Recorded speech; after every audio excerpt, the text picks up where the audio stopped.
오늘 말씀은 사도행전 3장 11절에서 26절 말씀입니다. 한 절씩 교독하는데 11절, 12절, 13절까지 교독하겠습니다. 나은 사람이 베드로와 요한을 붙잡으니 모든 백성이 크게 놀라며 달려 나아가 솔로몬의 행각이라 불리우는 행각에 모이거늘 베드로가 이것을 보고 백성에게 말하되 이스라엘 사람들아 이 일을 왜 놀랍게 여기느냐 우리 개인의 능력과 경건으로 이 사람을 걷게 한 것처럼 왜 우리를 주목하느냐 아브라함과 이삭과 야곱의 하나님 곧 우리 조상의 하나님이 그의 종 예수를 영화롭게 하였느니라. 너희가 그를 넘겨주고 빌라도가 놓아주기로 교로한 것을 너희가 그 앞에서 거부하였으니. 아멘. 오늘 그 말씀은 40년 선천적 장애를 가진 병자를 베드로가 고쳐주고 이제 소동이 일어나기 시작했습니다. 많은 그 유대인 지도자들이 종교 지도자들이 모여서 이게 어찐 일이냐 그리고 베드로가 지금 부활한 예수의 이름으로 이 병자를 고쳤다 이렇게 얘기함으로써 많은 사람들이 모여서 수군거리기 시작하고 이 일이 어찌 된 거냐, 우리가 이것을 어떻게 처리해야 될 것인가, 이런 이제 고민에 빠져 있게 됩니다. 이 40년 된 안전뱅이 이 병자를 고치는 사건은 길게 3일 동안 묵상을 하는 이야기인데 오늘 그 중간에 있습니다. 중간에 있어서 사람들이 이제 솔로몬 행각이라고 하는 그 주랑이라고 하는 현관이라고도 하는 그런 기둥이 서 있는 이런 낭하라고도 하고요. 그런 이제 복도에서 이제 사람들이 모여서 이제 서로 이야기를 합니다. 이제 병을 고친 사람이 이 베드로와 요한 이 일행인데 그 사람들이 지금 예수님이 살아나신 것에 대해서 이야기하고 그 살아나신 예수님이 병을 고쳤다고 이야기를 하는데 우리가 이 일을 그냥 두었다가는 유대 종교가 이제 흔들리게 되고 하나님을 섬기던 것이 뿌리채 뽑히게 되었다 이렇게 얘기를 합니다. 그렇게 얘기할 때 이제 베드로가 이제 설교를 합니다. 사람들이 모여야 설교를 하죠. 사람이 안 모이면 설교가 안 되죠. 그래서 모였는데 하나님께서 도와주셨습니다. 많이 모였습니다. 이게 희한한 일이 있다. 그래서 이제 모여들게 됩니다. 그래서 모여들어서 이제 있는데 베드로가 그것을 보고 백성들에게 소리를 지르면서 이제 얘기합니다. 이 백성들이 모일 때 그냥 모이는 게 아니고 어떻게 모였다고 그랬어요? 크게 놀라며 달려가, 놀랐다는 원어를 찾아보면 경악했다는 겁니다. 어떻게 이런 일이 있을 수 있느냐, 그러면서 그 행각에 벌떼같이 모여들었다는 것입니다. 우리가 무슨 일이 생겼을 때, 특히 아주 중대 사건이 생겼을 때 사람들이 그냥 들어앉아 있지 못합니다. 그 이야기를 위해서 야, 니 지금 난리가 났는데 그냥 들어앉아 있느냐 이러면서 데리고 나가서 우리 가서 얘기 한번 들어보자, 무슨 얘기인지 들어보자, 그렇게 난리법석을 띄웁니다. 그래서 그런 일을 위해서 자꾸 이슈를 만들려고, 이렇게 놀라운 일을 만들려고 애를 씁니다. 그러나 예수님께서 오셔가지고 기사와 이적을 일으키고 말거리가 많이 생겨서 모여들고 하는 사건들이 일어났는데 그런 사건들을 기록한 것이 성경입니다. 어떻게 그런 일이 있을 수 있는가? 이게 놀라운 일이다. 그렇게 해서 이제 했는데 이 병 나은 사람이 11절에 어떻게 됐다고 그래요? 이 나은 사람이 베드로와 요한을 붙잡으니, 이 붙잡았다는 말이 우리에게 감각이 잘 안 옵니다. 이 떠나지 않았다는 거예요. 딱 붙어가지고 가서 기도하는데 그 기도하는 자리에서 안 떠난 거예요. 이 베드로가 손을 잡고 그 성전으로 들어갔거든요. 그래서 안 떠나고 딱 그 베드로를 의지하고 있었던 그 모습을 지금 볼 수 있습니다. 그래서 모여서 수군거리는 것을 보고 이스라엘 사람들아 이렇게 소리 지릅니다. 그 성전에 온 사람들은 다 이스라엘 사람들입니다. 하나님의 백성입니다. 물론 이제 이거 뭐 좋다고 하니까 한번 가보자 이렇게 오는 사람이 없지 않습니다. 없지 않지만 그러나 다 온 사람은 자부심이 있습니다. 나는 하나님을 믿는 사람이고 하나님을 경외하러 왔고 예배 드리러 왔고 기도 드리러 왔다. 그런 생각을 가지고 있기 때문에 전부 하나님의 백성이라고 생각하는데 부를 때도 이스라엘 사람들아, 원래는 이게 유대인들아 이렇게 불러야 되는데 남유다 사람 아닌 디아스포라들도 많이 와 있고 이렇기 때문에 유대인들아 이렇게 소리 지르고 싶지만 사실은 이스라엘 백성들아가 맞습니다. 우리도 그 이스라엘 백성은 먼저 망하고 남유다만 남아서 유대교로 이렇게 흘러나오고 있지만 이스라엘 백성들아가 성경에 처음부터 끝까지 맞는 말이죠. 그래서 하나님을 믿는 신자들아, 지금 말로 말하면 성도들아 이렇게 합니다. 성도들이 놀라거든요. 그 일에 대해서 늘 하던 게 아니라 갑자기 일어난 일들을 보게 될 때 그럽니다. 왜 놀랍게 여기느냐? 우리 개인의 권능과 경건으로 이 사람이 걷게 한 것처럼 왜 우리를 주목하느냐? 근데 이 일은 계속 일어납니다. 이 성도들을 주목하고 성도들이 했다고 생각하고 성도들을 높여주고 이런 일은 사도 바울 때도 늘 일어나고 나중에는 허메와 스스라 해가지고 제우스 신이라고 해가지고 막 이렇게 이 헬라 사람들을 모시게 되는 그런 일도 생기게 됩니다. 우리가 교회 일을 하다 보면 신앙 고백할 때는 다 하나님의 은혜로 하나님께 영광을 돌립니다 하고 신앙 고백을 하지만 사실은 해보면 이 일을 해보면 참 하나님이 사람들이 사람을 보고 칭찬하고 그럽니다. 절대로 하나님이 용하셔서 저런 인간을 만들다니 참 대단한 실력을 가지고 계셔 이렇게 말하는 분이 없습니다. 당신은 참 잘합니다. 놀랍습니다. 이렇게 얘기합니다. 그러니까 그 사람들이 그만 그거를 시험에 빠지게 되는 거예요. 여기 지금 제일 마지막 오늘 이야기의 초점도 거기에 나옵니다. 우리에게 그 시험을 해서 더 바른 길을 가게 이렇게 해야 되는데 그걸 놓쳐버리면 이제 다른 데 빠지게 되는 것이죠. 그래 빠져버리면 안 됩니다. 그래서 그 사람을 보고 막 이렇게 주목하고 야 이제부터는 베드로가 예수 다음이야. 그러니까 이제 베드로를 따라다녀. 이렇게 할 수 있는 분위기에 와 있는 거죠.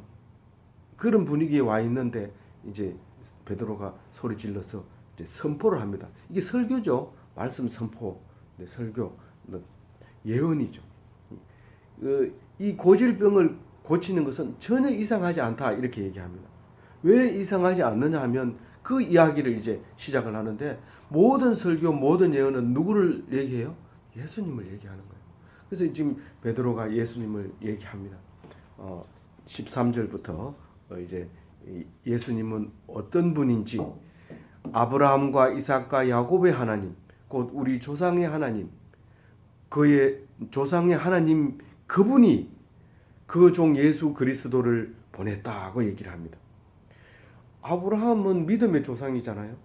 그 이삭도 아브라함과 똑같은 약속을 하게 되는 믿음의 조상이고 야곱은 이스라엘이잖아요. 말할 수 없이 이 믿음의 조상들입니다.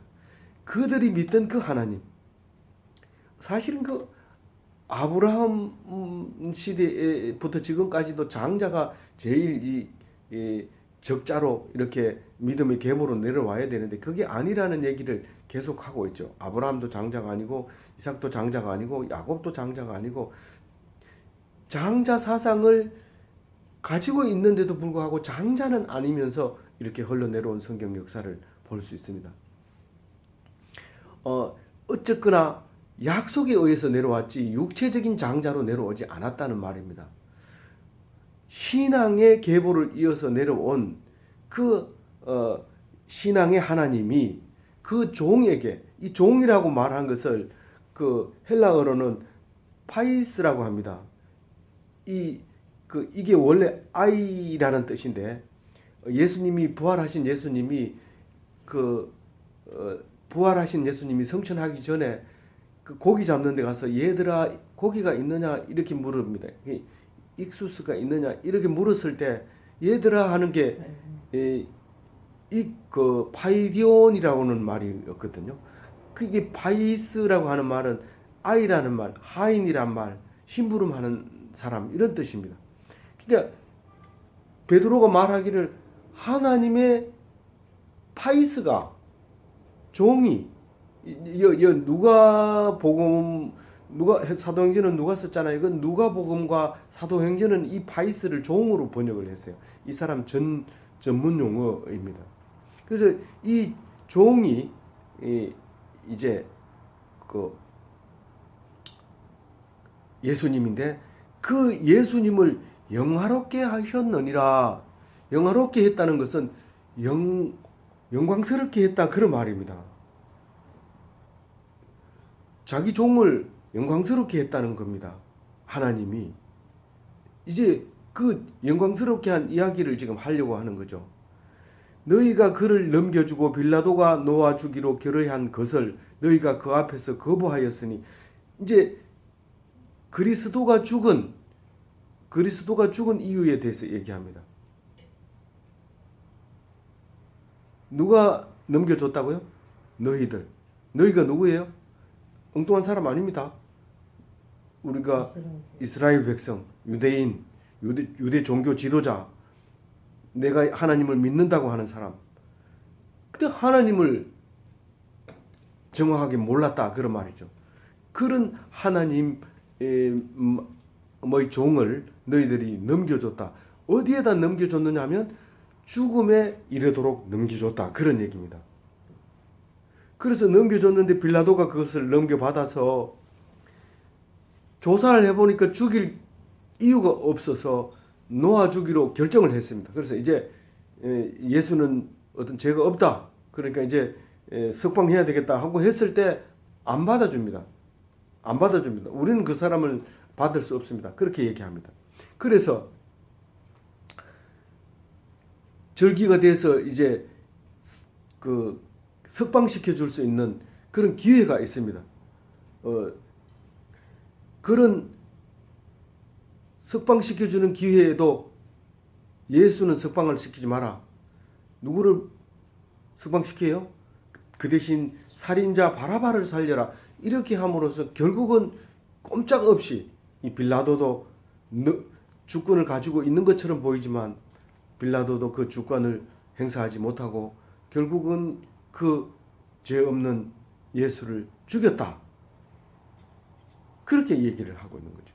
근데 이 죽은 사람, 다리를 못 쓰는 사람을 병을 고친 것은 바로 그 예수의 권능이라는 거예요. 그리고 그 예수의 영광이라고 지금 얘기를 시작하는 거예요. 15절 읽고 16절 읽어보겠습니다. 15절 생명의 주를 죽였도다. 그러나 하나님이 죽은 자 가운데서 그를 살리셨으니 우리가 이 일의 증인이라.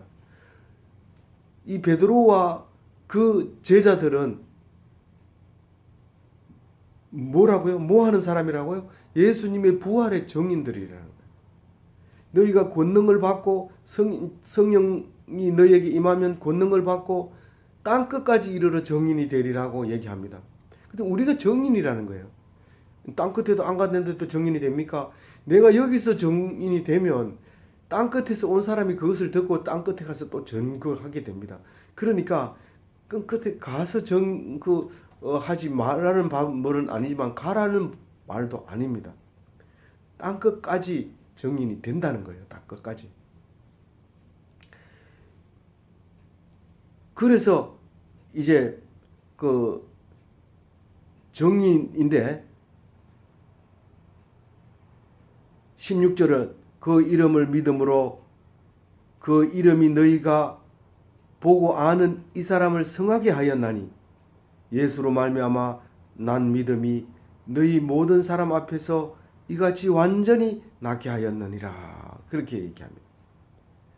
예수 이름을 믿음으로 예수 이름이 이 안전병이 너희가 보고 아는 이 사람 이 안전병이를 성하게 하였으니 낫게 하였으니 고쳤으니 예수로 말미암아 난 믿음이 예수님이 부활하신 것에 대한 그 부활을 믿게 한 그 믿음이 너희 모든 사람 앞에서 너희들이 보는 눈앞에서 너희들이 확실하게 볼 수 있는 이 눈앞에서 그렇게 했다. 안 보는 데서 한 게 아니라 보는 데서 해서 완전하게 낫게 하지 않았느냐.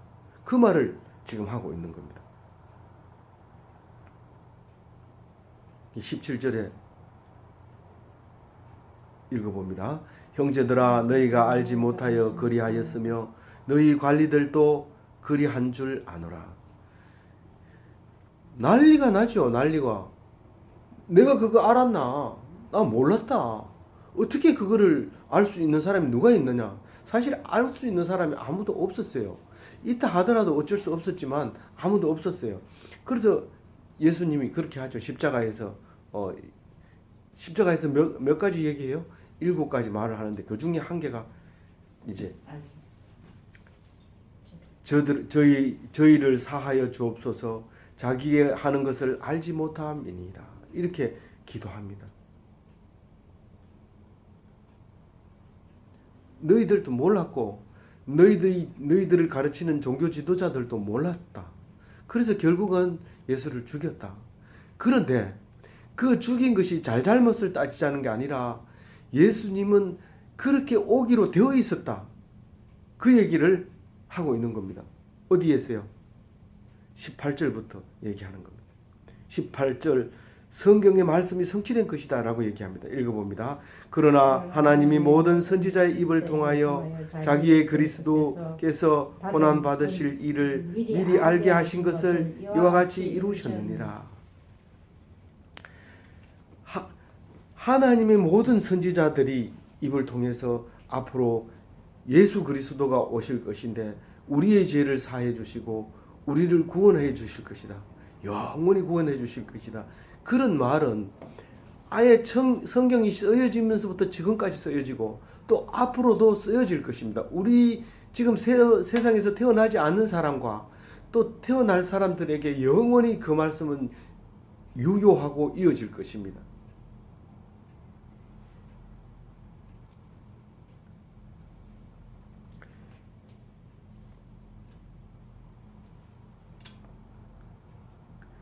고난에 대한 성경 말씀이라고 해요. 고난에 예수 그리스도가 고난을 받으실 줄 우리를 구원해 주실 구원자는 우리보다 항상 능력이 좋으실 분이라고 생각을 했었어요. 그런데 자세히 읽어봐라. 선지자의 이야기를 자세히 읽어봐라. 고난을 받게 되어 있다 이런 거예요. 고난을 받게 되어 있다. 지금 베드로가 그 얘기를 하고 있는 거예요. 지금도 우리가 예수 재림을 생각하면 구름 타고 오시는 예수님을 생각하면 저 멀리서부터 등장을 합니다. 빵빠레가 울리고 환희가 터지고 예수님 오면 예수님 하고 손들고 오면 제일 먼저 나를 안아주고 그런 재림을 생각하는데 예수님은 그렇게 멀리서부터 천천히 가까이 다가오는 그런 멋있는 장면이 아닙니다. 갑자기 오셔요. 구름 타고 1m 앞에 와도 몰라요. 구름을 타면 깜짝 놀래요. 번개처럼 오시기 때문에 도둑처럼 살짝 오기 때문에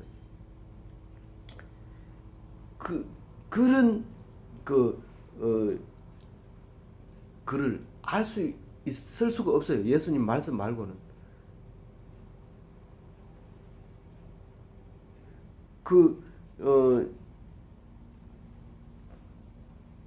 19절에 그러므로 너희가 회개하고 돌이켜 너희 죄 없이 함을 받으라. 이같이 하면 새롭게 되는 날이 주 앞으로부터 이를 것이요 이렇습니다. 그러므로 회개하라는 거예요. 그러므로 뭘 회개하라는 거예요? 죄가 있다는 것을 회개를 하라는 거예요. 무슨 죄요? 원죄를 얘기하는 거예요? 아니면 뭐 어제 저녁에 지은 죄를 얘기하는 거예요? 무슨 죄를 얘기하라는 거예요? 모든 죄를 얘기하는 거예요. 모든 죄. 원죄에서부터 시작해서 모든 죄를. 그래서 흰눈같이 깨끗하게 되라는 거예요. 그래서 죄를 회개하면 사함을 받게 돼요. 그리고 그렇게 된 사람은 어떻게 된다고요? 새롭게 되는 날이 온다는 거예요. 새 날을 준다는 거예요. 완전한 새 날을 우리에게 주신다는 거예요. 오늘처럼 이렇게 똑같은 날이 아니라 오늘은 그래도 우리가 사는 날 중에는 새 날이 아니지만 새해로서 새 날입니다. 오늘 새해 첫 주일, 신년 감사 주일, 새해 첫 주입니다. 그래서 날마다 새롭게 생각해야 돼요. 이번 주가 첫 주고 또 이번 날이 새 날이고 이번 달이 새 날이고 그렇게 새로운 날을 항상 주는데 깜짝 놀래고도록 주는 거예요. 근데 사실은 깜짝 놀랄 일이 아니면 날마다 기적이기 때문에 그것을 기적을 느끼면 새로운 거고 기적을 못 느끼면 새롭지 않는 거죠. 모든 사건을 그렇게 봅니다. 그래서 새 날을 보게 되리라 그렇게 얘기합니다. 그 날이 결국은 우리가 말하는 예수 재림의 날을 얘기하는 겁니다. 살아계신 주님으로부터 오는 날이다. 그런 말이 어디 있어요? 19절 끝에 보면 주 앞으로부터 이를 것이요 이렇게 해놨습니다. 예수님 하나님 앞에서 하나님이 날짜를 그 정해놓은 날짜에 딱 오시면 그때 우리가 초림 예수를 믿은 사람과 믿지 않은 사람이 완전히 구분하게 되는 그 날이 이 재림 예수의 날이다. 그 얘기하고 있습니다.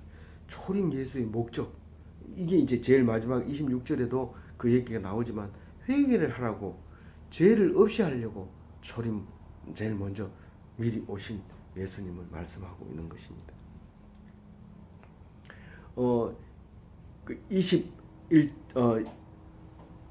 20절 읽어봅니다. 또 주께서 너희를 위하여 예정하신 그리스도 곧 예수를 보내시리니 요거는 초림이 아니고 재림을 얘기하는 거죠. 이제 보내겠다는 게 곧 보내겠다. 곧 언제 조만간에 얼마나 빨리 번개처럼 날짜는요 몰라요. 21절에 하나님이 영원 전부터 거룩한 선지자들의 입을 통하여 말씀하신 바 만물을 회복하실 때까지는 하늘이 마땅히 그를 받아두리라. 이 성경은 잘 알고 있는 말씀이죠. 선지자 입을 통해서 그렇게 얘기했다는 거예요. 지금 예수님이 어디 계신다는 말을 하고 있어요? 하나님 우편에 앉아 계신다. 마땅히 그를 받아두리라. 마땅히 하나님 우편에 앉아 있어야지 이런 말입니다.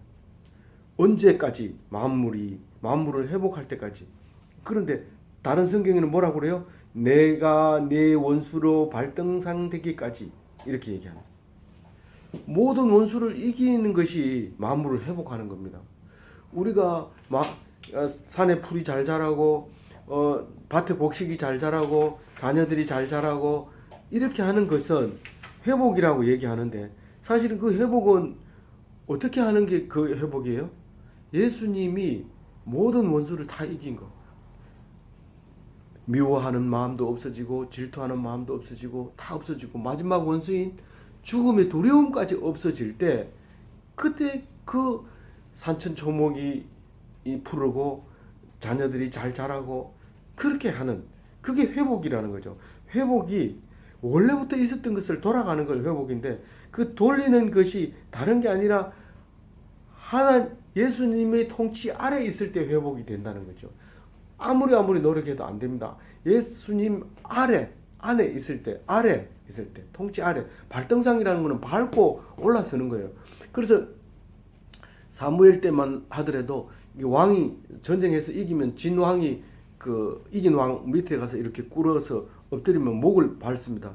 근데 목을 밟는 것은 상징적이고 원래는 그 이긴 왕이 용상에 앉을 때 왕자에 앉을 때 항상 그 진왕이 가서 엎드리면 그거 밟고 그 위에 올라가서 밟고 디디고 올라가서 상에 앉고 발을 그 위에 등 위에다 올려놓는 그런 그 모습을 발등상이라고 합니다.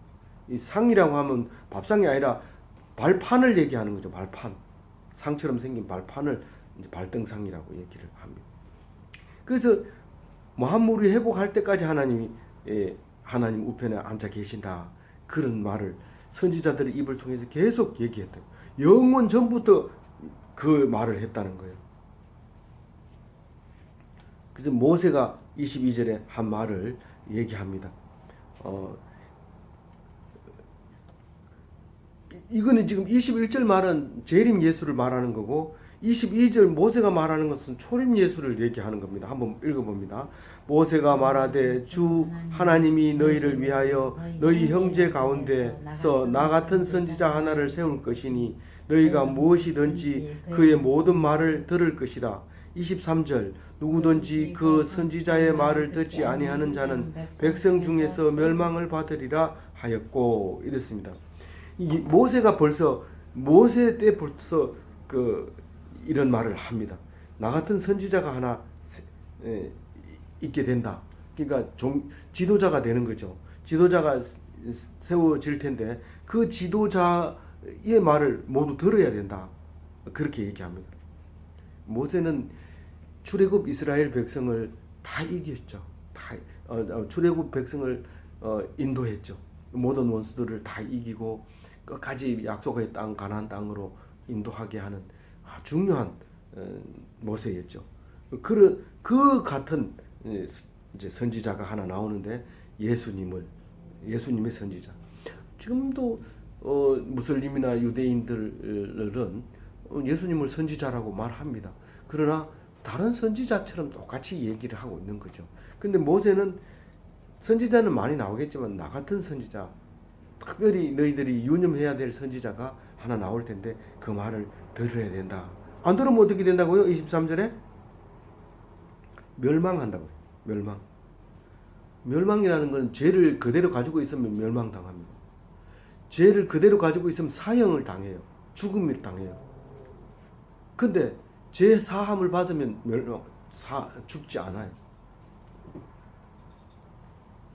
그 사함 받게 해주는 것이 예수님이라는 거예요. 요거는 이제 신명기에 있는 말씀을 인용해 가지고 옵니다. 그래서 하나님 백성을 위해서 예수님을 보낸다. 여러 번 얘기를 하고 있고요. 형제 가운데서 보낸다. 다른 나라에서 와서 하는 거 아닙니다.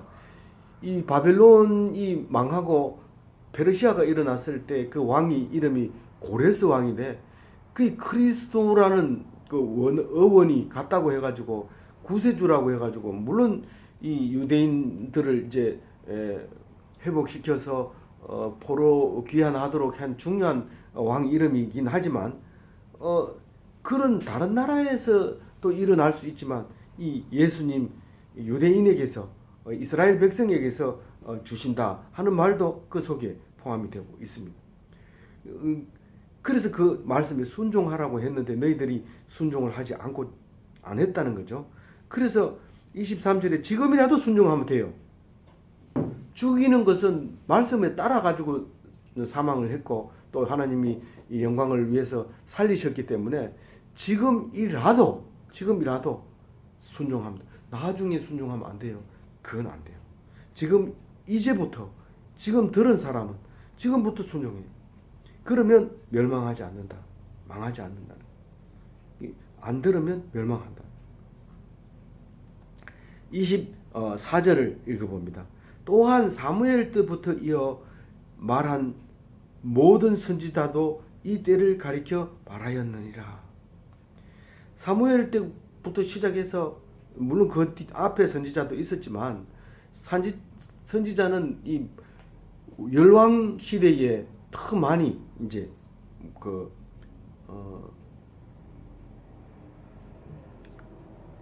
이제 많게 되죠. 그래서 마지막 선지자는 누구예요? 세례 요한이죠. 세례 요한. 물론 이제 예수님도 선지자로 했기 때문에 나 같은 선지자 이렇게 얘기했지만 예수님이 최종 목표였기 때문에 예수님 빼면 이제 사도 요한이 세례 요한이 제일 마지막 이제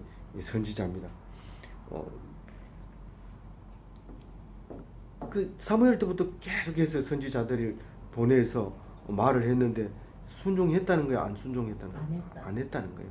그래서 25절 봅니다. 너희는 선지자들의 자손이요 하나님이 너희 조상과 더불어 세우신 언약의 자손이라. 아브라함에게 이르시기를 땅 위의 모든 족속이 너희의 씨로 말미암아 복을 받으리라 하셨으니 그랬습니다. 우리는 선지자들의 자손이다라고 얘기합니다. 그러니까 선지자들의 자손이라고 말하면, 다른 말로 얘기하면 하나님 백성이고 조상의 언약의 후손들이고 아브라함의 축복의 통로다, 이런 얘기를 지금 25절에 한꺼번에 그렇게 얘기하고 있는 거예요. 그런데 예수님을 왜 보내주냐고요? 26절 다 같이 읽어봅니다. 하나님이 그 종을 세워 복 주시려고 너희에게 먼저 보내사 너희로 하여금 돌이켜 각각 그 악함을 버리게 하셨느니라. 아브라함과 예수님과 딱 이렇게 끼워 맞추는 거예요. 딱딱하고 끼워 맞추는데, 예수님을 왜 보냈다고요? 복을 주시려고. 아브라함은 축복의 통로잖아요. 근데 그 예수님이 딱 오는 것은 복의 통로입니다. 예수 믿으면서 힘들어하고 고난 받으면 고난 받는 게 아니라 힘들으면 안 돼요. 남들이 볼 때는 고난 받지만 사실은 복으로 엄청 복을 받고 있는 거예요. 그 예수 믿다가 망했어, 이런 집들을 많이 봤습니다.